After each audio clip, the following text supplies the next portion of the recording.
Cricket ஃபேன்ஸுக்கு வணக்கம். உலகக்கோப்பை செமையா ஸ்டார்ட் ஆகி போயிட்டு இருக்கு கைஸ். அதை தாண்டி பிச் ரிப்போர்ட் நியூயார்க்கோட பிச் எப்படி கட்டமைச்சிருக்காங்க. ஸோ லோ ஸ்கோரிங் கிரவுண்டா இருக்கு. இதை பத்தின வீடியோவும் நம்ம போட்டிருக்கோம். அட் த சேம் டைம் இந்தியாவுடைய ஃபுல் ஸ்குவாட் அனலைஸ் பத்தி நம்ம போட்டிருக்கோம். சப்போஸ் இந்த வீடியோவெல்லாம் மிஸ் பண்ணியிருந்தீங்க அப்படின்னா டிஸ்கிரிப்ஷன்ல லிங்க் இருக்கு, போய் செக் பண்ணி பாருங்க. ஸோ அதை தாண்டி எவ்வளோ டோர்னமெண்ட் இடையில வந்துட்டு போனாலும் வேர்ல்ட் கப் அதை தாண்டி சாம்பியன்ஸ் அப்படின்னு சொல்லி எவ்வளோ கொண்டாடினாலும் இந்த ஐபிஎலுக்கான கிரேஸ் அப்படிங்கிறது குறையவே மாட்டேது. ஸோ ஆரம்பத்தில் இந்த ஜூன் ஜூலைக்கு அப்புறம் வந்துட்டு ரீடைன் அண்ட் ரிலீஸ் பிளேயர்ஸோட லிஸ்ட்டை பத்தி டிஸ்கஸ் பண்ணுவாங்க. அப்புறம் ப்ரீ ஆக்ஷன் டிஸ்கஸ் பண்ணுவாங்க. அதை தாண்டி ஆக்ஷன் முடிஞ்சதுக்கு அப்புறம் டிஸ்கஸ் பண்ணுவாங்க. அண்ட் ஸ்குவாடை பத்தி டிஸ்கஸ் பண்ணுவாங்க. ஸோ அதுக்கப்புறம் ஐபிஎல் ஸ்குவாடு வந்துடும். ஸோ ஒவ்வொரு டீமுடைய மேட்சும் வந்துடும். ஸோ அதுக்கப்புறம் ஐபிஎல் ஃபுல்லாமே அதை பத்தியே பேசிட்டு ஐபிஎல் முடிஞ்சதுக்கு அப்புறம் அடுத்த வருஷம் என்ன நடக்க போகுதுங்கிற மாதிரி பேசுவாங்க. ஸோ இதுக்கு இடையில ஒவ்வொரு அப்டேட்டா வந்துட்டு இருக்கும். 3 நாளைக்கு முன்னாடி வந்த ஒரு அப்டேட்டை பத்தி ஸோ ஊரே பேசிச்சு. நம்ம சேனல்ல தான் வீடியோ போடல.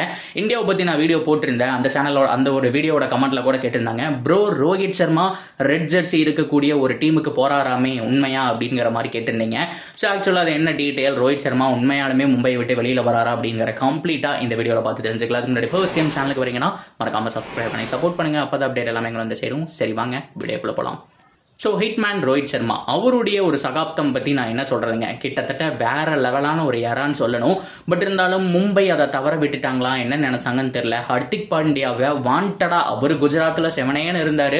ஸோ ஒரு டோர்னமெண்ட்டில் டைட்டில் அடிச்சு கொடுத்தாரு. அடுத்த சீசன் ஃபைனல் வரைக்கும் கூப்பிட்டு போனார். ராஜா மாதிரி இருந்தார். அப்படி இருந்த மனுஷனை வலுக்கட்டாயமாக இவங்க கூப்பிட ஹர்திக் பாண்டியா எவ்வளோ கோடி கொடுத்தாலும் எனக்கு பிரச்சனை இல்லை, எனக்கு கேப்டன்சி தான் வேணும்னு அவர் கேட்க, ஸோ பரவாயில்ல நாங்களும் அதையும் கொடுக்குறோன்னு சொல்லி இவங்க சொல்ல மிகப்பெரிய மாற்றத்தை கொண்டு வரேன்னு சொல்லி உள்ள கூப்பிட்டு வந்து ஹர்திக் பாண்டியா சோழியை முடிச்சு விட்டது மட்டும் இல்லாம அவருடைய லைஃபும் இப்போ ஊசலாடிட்டு இருக்கு.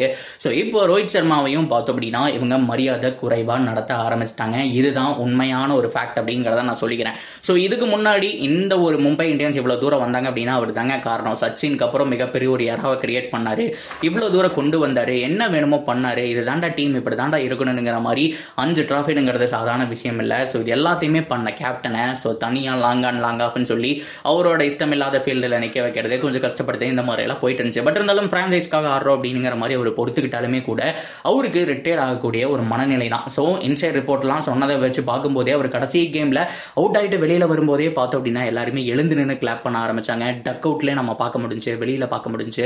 இது எல்லாமே வச்சு நம்ம கம்பேர் பண்ணி பார்க்கும்போது மேபி மும்பை இந்தியன்ஸ்ல இருந்து வெளியில வராரா இல்ல ஐபிஎல் விட்டே வெளியில போறாராங்கிறது மிகப்பெரிய கேள்வி.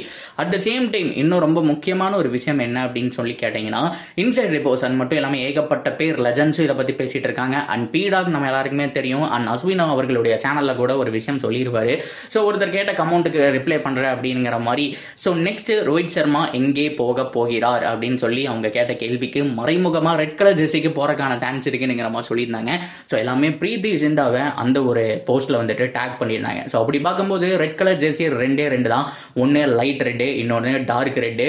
ஸோ ரெட் அண்ட் கோல்டு அப்படிங்கிற மாதிரி சொல்லலாம். ஸோ ஆர்சிபியா இல்ல ஸோ பஞ்சாபா அப்படிங்கறத மிகப்பெரிய கேள்வி. ஏதோ ஒரு டீமுக்கு டிரான்ஸ்ஃபர் விண்டோ மூலமா போறதுக்கான சான்ஸ் அதிகம்ங்கிற மாதிரி சொல்லிட்டு இருக்காங்க. ஸோ நிறைய பேர் என்ன நினைச்சிட்டு இருக்காங்க அப்படின்னா, பஞ்சாப் போயிட்டா அப்பா எவர்கிரீன் பேர் ஆன ரோஹித் சர்மா அண்ட் சிக்கர் தவான் ஓபன் பண்ணா எப்படி இருக்கும், ஸோ இதைத்தான் நாங்கள் எதிர்பார்க்கிறோங்கிற மாதிரி சொல்லிட்டு இருக்காங்க. ஆக்சுவலா இது ஒரு டிரான்ஸ்ஃபர் விண்டோவா இருந்துச்சுன்னு வச்சுக்கோங்களேன். ரோஹித் சர்மா அவங்க தள்ளிட்டு சிக்கர் தவான் அவங்க வாங்கிடுவாங்க. அப்படி பார்த்தா இந்த 2 பேருமே வந்துட்டு நடக்காது. ஸோ கண்டிப்பா ரோஹித் சர்மா சிக்கர் தவான் 2 பேரும் சேர்ந்து விளையாடுறதுங்கிறது கொஞ்சம் கஷ்டமான ஒரு விஷயம் தான். இன்கேஸ் வெறும் அமௌண்ட் மட்டும் கொடுத்து வாங்குற மாதிரி இருந்தா பிரீத்தி ஜிந்தா அலேகா தூக்கி உள்ள போட்டுருவாங்க. அதுல எந்த விதமான மாற்றமும் கிடையாது. ஸோ இது ஒரு பக்கம் இருக்க. இன்னொன்னு ஆர்சிபி. ஸோ ரெட் ஜெர்சியில ஆல்ரெடி சொன்ன மாதிரி 2 டீம் தான் இருக்கு.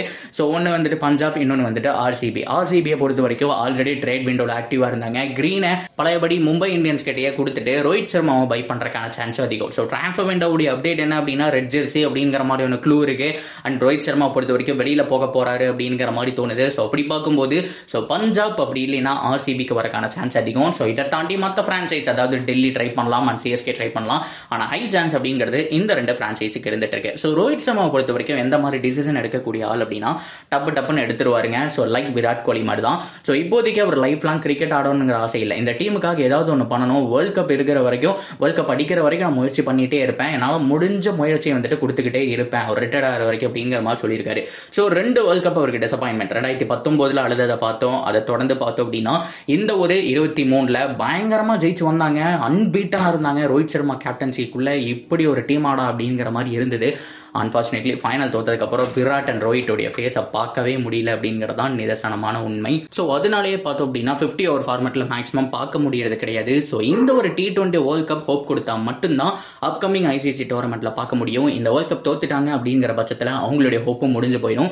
யங்ஸ்டர்ஸ்க்கு வழிவிடலாம்னு சொல்லிட்டு 2 முடிவு எடுப்பாங்க. ஒன்று ஸ்டெப் டவுன் பண்ணி கேப்டன்சிலேருந்து வெறும் பிளேயராக மட்டும் ஆடுறது, இன்னொன்று இதே மாதிரி கேப்டனா இன்னும் அடுத்த ஒரு 3 வருஷத்துக்கு கொண்டு போய் அந்த ஒரு 50 ஓவர் வேர்ல்ட் கப்பை இன்னொரு தடவை ட்ரை பண்ணிட்டு வெளியில வருது. 2 ஆப்ஷன் தான். ஸோ என்ன முடிவு அப்படிங்கிறது இந்த ஒரு 20 ஓவர் உலக கோப்பை கையில தான் இருக்கு.